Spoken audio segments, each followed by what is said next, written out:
Good morning, dear students. In the previous video of August 20, 2020, we have already read in part first the hard words of this poem. Today we are going to read this poem. Mother doesn't want a dog. माँ कुत्ते को नहीं चाहती है. Let's start. चलो शुरू करें.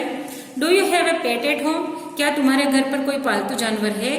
Do you want to keep one? क्या तुम कोई पालतू पशु या जानवर आप रखना चाहते हैं? Tell your partner. अपने पार्टनर को बताएं. Tell the class some of the advantage of having a pet. अपने पार्टनर को उस पेट को रखने के जो फायदे हैं वो बताएं. Also talk about some of the responsibilities of keeping one. और उस पेट के रखने के पीछे आपकी क्या जिम्मेदारियां हैं उसके बारे में भी बात करें. Words to know: yell, dumb, shed, disgraceful, treat, flop and snort.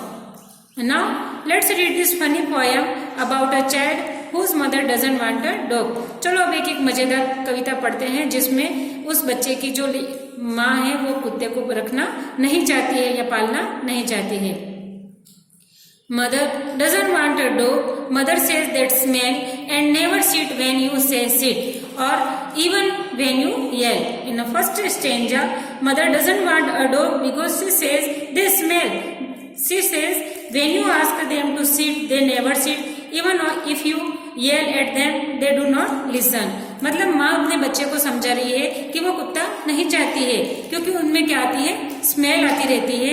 And never seat when you से सिट, और वो कभी भी नहीं बैठेंगे जब तुम उसको कहोगे बैठ जाओ. और इवन व्हेन यू येल, अगर तुम उसके ऊपर चिल्ला भी दो तो भी वहां नहीं बैठेंगे. Next stanza.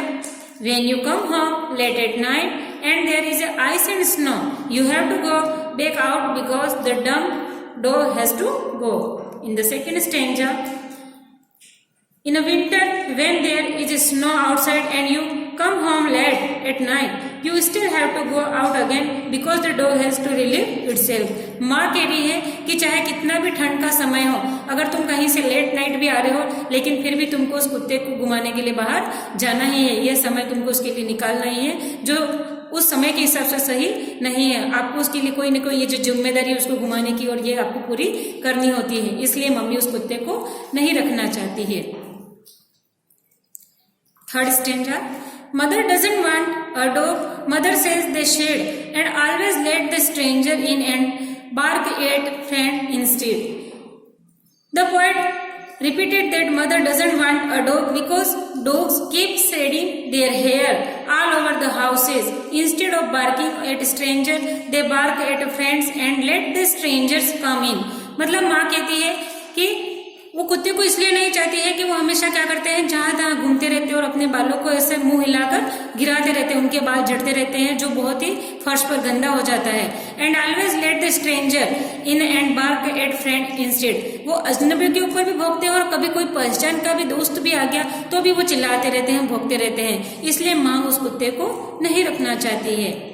They do disgraceful thing on a rugs and track mud on the floor and flop upon your bed at night and snore their doggy snore. Fourth stanza. They spoil the rug by the doing all kinds of unwanted things on them and leave the trail of mud on the floor. At night they disturb your sleep by flopping on the bed and snoring away.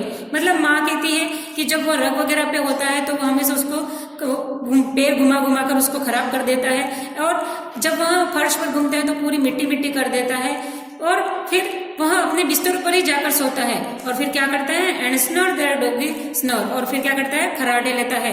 मतलब वो जब सोता है तो क्या करता है, खर्राटे लेता है जो बहुत ही गंदा होता है, उसकी आवाज बहुत ही बुरी होती है. Fifth stanza.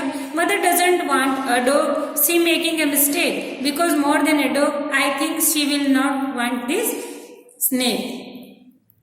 The poet says that mother is making a mistake by not allowing him to keep a dog.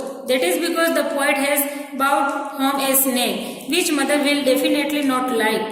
मतलब माँ को लगता है कि ये तो कुत्ते के रूप में एक सांप ले आया है जिसको पालना हमारे लिए अच्छा नहीं है, इसलिए माँ उस कुत्ते को रखना नहीं चाहती है, पसंद नहीं करती है. So dear students, today you have to read this poem again and complete. Let's answer activity A and B which is given by the worksheet. Thank you.